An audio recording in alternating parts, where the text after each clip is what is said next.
Hi, welcome to UTrain Online. Today we're going to be going over what's in the fridge and also some tips on how to be a savvy supermarket shopper.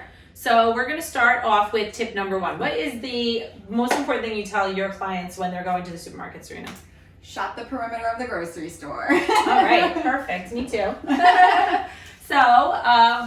My fridge is pretty stocked, but it is the end of the week, so we get a little scarcer on everything. But when we're talking about shopping on the perimeter of the supermarket, we're mainly talking about all of your produce first. And I have a lot of produce in here. There's 5 of us in the house. We go through a lot. So the first and most important thing that we always tell our clients is to, when they can, buy organic. Yep. And there are certain fruits and vegetables that fall on what's called the Dirty Dozen list by the Environmental Working Group, which there's links that we'll put in the video below.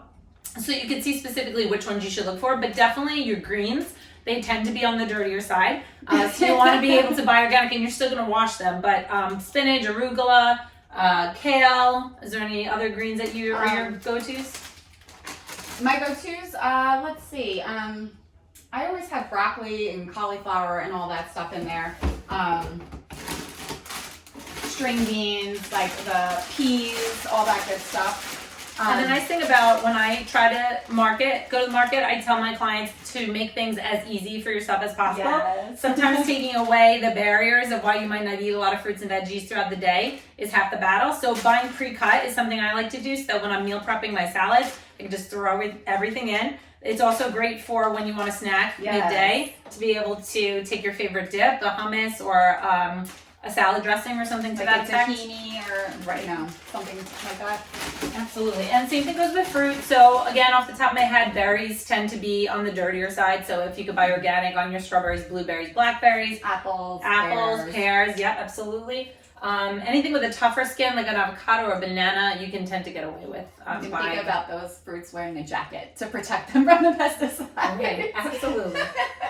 Okay, so that's one of the most important tips, shopping the perimeter. Shopping the perimeter also includes your meats, poultry, dairy, and eggs. So, Serena, why don't you tell us about what eggs that you tell people to buy when they're in the supermarket? So you tend to want to go for the label here. I'll just take it out so you guys can kind of see. They're organic and you want pasture raised. So the idea is you don't want the chickens living in a cage, basically, because they're living in their own filth, which is disgusting. And you want them feeding on things that they would feed like as if they were a wild animal. And anything the animal eats, just keep in mind, it goes into them, we eat them. Whatever they ate, now we took into our system, which is what you want to think about when you're eating any of this stuff.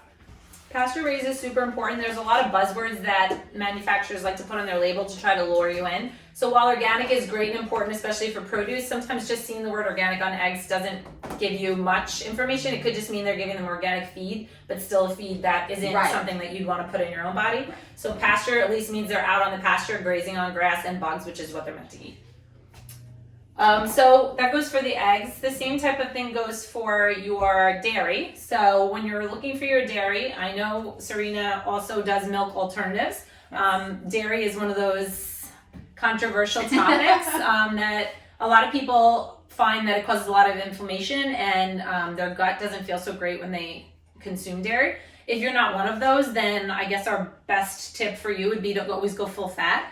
My kids drink milk, so we look for organic. We go full fat, not skim or fat-free or 1%. That means that they're just going to add more things like sugar and preservatives so that it doesn't taste like garbage, although it does taste very watery, so I don't know why anybody would enjoy that anyway. And we look for that grass-fed for the same reason what we were talking about with our chicken laying the eggs. We want our cows to eat what they're meant to eat, which would be grass. What about the milk alternatives, Serena? What do you use? I tend to use oat milk, but I have quite a few clients that like coconut milk or almond milk, and those are fine too. You just want to read the label to make sure that it's unsweetened, if they didn't add any other secret ingredients there on the label. Exactly. That kind of like negates the whole point of the benefit of doing the dairy alternative. And as far as butter is okay. Believe it or not, there's a lot of fat in that the world gave us that tastes very delicious for a reason. It can satiate us, fat keeps us fuller longer, and there's a lot of benefits to having butter if it's the right butter. So something like ghee or grass-fed butter, which Kerrygold is my favorite brand. It's very easy, delicious, and very, very easy to find. You can find it in any supermarket. Yeah, I mean, they have it in Target. So it's really like you don't have to go to a Whole Foods or a Trader Joe's or search online for some secret company that sells only grass-fed butter. Kerrygold also does cheese. Right. Yes. So and speaking of cheese, again, some people can tolerate it more than others. I do like cheese. I know Serena does as well. So getting the Kerrygold makes us feel good. We know we're eating something healthier. It's much milder on the stomach. But so is goat cheese. That's recommended as one of the milder cheeses that is on the okay list if you're going to start using cheese in some of your meals. And cheap too. Yes. Close this. All right. So let's go into the freezer. That is technically in most supermarkets is on the perimeter, and we talked a little bit about meat. I happen to get a lot of my meat on a subscription where it comes frozen, so that's why most of it is in here. Otherwise, we would show you in the fridge. But one of the things that we like to do with meat is, you'll hear that buzzword again, grass-fed. Grass-fed, again, just means that the cows are grazing where they're meant to, eating all of the things in nature that they're meant to eat. Their digestive system is not meant to digest grains, and honestly, they do feed them a lot of other things on these factory farms, literally trash and leftover candy and whatever is lying around. Just to fatten them up. Correct. And then that's why they have to give them antibiotics in order for them not to get sick, since they can't eat those things on a regular basis, and fatten them up so that they could be slaughtered. Whereas grass-fed is meant to, again, eat what's in nature. So therefore, we're eating what's healthier as well. So grass-fed beef, grass-fed steaks, grass-fed pork can be cage-free or crate-free, they call it. Chicken, a lot of times if you could look for organic, no antibiotics, that's important. It could say USDA organic. I was just going to say, this label here, USDA organic, that label is like a nice one to be looking for. Because it means it's certified. It's not just, let's slap this word organic on it and see what happens. And what about fish, Serena? What do you tell your clients for fish? Always wild caught, and especially for salmon here, Alaskan wild caught salmon. Not only is this better for you because it's caught in the wild and not from a farm, but the Alaskan fishing industries tend to have a more sustainable practice for their fishing, so they're not just throwing a net down and dragging everything off the bottom of the ocean along with what they're actually looking for. So that's just something, it's good for our planet, it's good for us. So that's something to keep in mind. Even if you see organic farm bread, it's really could be touch and go because they're basically in a box or a container on top of one another, and again, swimming in their own filth and all that other junk. Even though it might be organic, I would avoid it. Absolutely. And then the other thing that's in the freezer goes to the perimeter tip again. It is great, especially when it's not seasonably appropriate to buy fruits like berries. Luckily, we're in the spring, soon to be summer. But in the winter, we use berries for our shakes a lot. So I always recommend clients to buy frozen. The nice thing about frozen is you can buy a lot of variety and organic. And because it's frozen, they're able to actually pick it when it's ripe and then flash freeze it.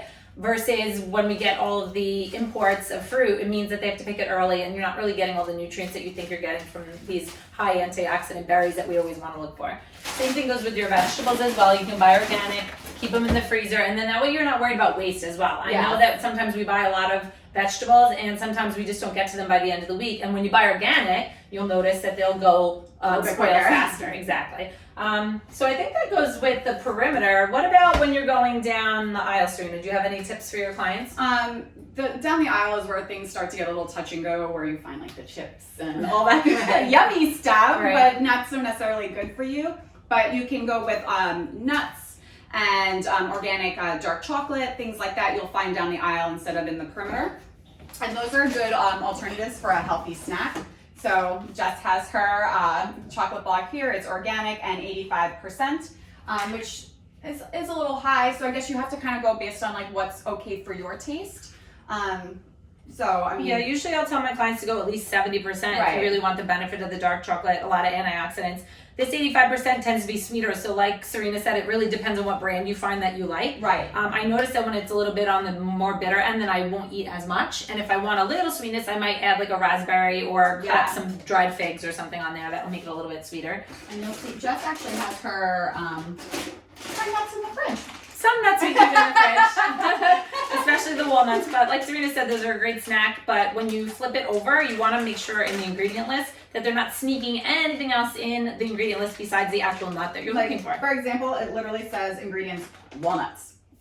Like that's all it should say. No Right. like fancy, sugar or honey or anything. Just the nut. Right. And hidden oils are a lot of times Yes. in nuts that you have to be careful. Same thing with nut butters. But we're going to do a whole separate video on what's in your pantry. So I think we've covered everything in the fridge of importance. One last tip for our viewers, Serena.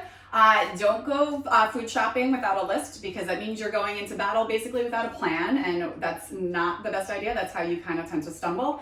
And don't go when you're hungry, because then you're just going to start grabbing everything that looks good to you. Right, exactly. So when you're conscious of what you're doing, make your menu or your shopping list. There are a lot of great shopping lists out there. If you just type in clean eating shopping list, maybe we can include one in the video below to give you a little guidance. But if you like this video, make sure to like and share and subscribe to UTrain Online, and make sure you check out our other videos on what's in our pantry and some of the little tips that we give you in our kitchen.